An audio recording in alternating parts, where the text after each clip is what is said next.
कंदमुळरत्न पुरस्काराचे पुढचे मानकरी आहेत। गेल्या काही काळापासून ते मराठा आरक्षणाच्या आंदोलनातही अग्रेसर आपल्याला दिसलेत। बीडसह मराठवाड्याच्या रेल्वे प्रश्नासाठी त्यांनी 10 वर्ष दिल्लीमध्ये पाठपुरावा देखील केला। मी राष्ट्रीय छावा संघटनेचे संस्थापक अध्यक्ष श्री गंगाधर काळकुटे पाटील यांना विनंती करते की त्यांनी व्यासपीठावर यावं आणि पुरस्कार स्वीकारावा। दैनिक सूर्योदयचे मुख्य संपादक गंगाधर काळकुटे पाटील यांना एबीपी माझाचा महाराष्ट्राचे अनमोल रत्न पुरस्काराने सन्मानित। राज्याचे महसूल मंत्री तथा भाजपाचे प्रदेश अध्यक्ष चंद्रशेखर बावनकुळे व एबीपी माझाच्या कार्यकारी संपादक सरिता कौशिक यांना मान्यवरांच्या हस्ते प्रदान करण्यात आले।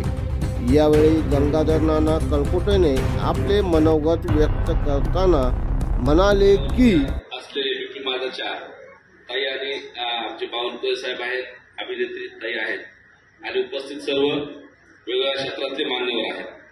मी तसं पाहता सामाजिक क्षेत्रात काम करणारा एक कार्यकर्ता आहे। गेल्या 25 वर्षापासून काम करत असताना 18 महिने झालं मनोजदादांच्या जरांगे पाटलाच्या आंदोलनात आहे, परंतु आम्ही फक्त गोरगरिबासाठी आरक्षण मागतोय आणि बावनकुळे साहेब इथं आहेत म्हणून मी 1 मिनिट त्यांच्याकडनं मागून घेतलाय एबीपी माझाकडनं सरिताताईकडनं की मराठा समाजाला आपण एबीपी माझानं बाकीच्या वाहिन्यांपेक्षाही अत्यंत एक चांगलं कव्हरेज त्या आंदोलनाला दिलं। तसंच येणाऱ्या काळात बावनकुळे साहेबांनी आता फडणवीस साहेबांच्या ते अत्यंत जवळचे मागचं आरक्षणही फडणवीस साहेबांनी दिलं होतं, परंतु दुर्दैवानं ते टिकलं नव्हतं। तरी आताचं टिकणारं आरक्षण त्यांनी द्यावं यासाठी मी आपल्या समोर उभा आहे आणि मराठा समाजाचं आरक्षण मागत असताना आम्ही कुठल्याही जातीवाद करत नाही किंवा कुठल्याही जातीला धर्माला कमी लेखत नाही। सगळ्यांचा मान ठेवून आम्ही आमची ही मागणी करतोय। एवढंच बोलतो।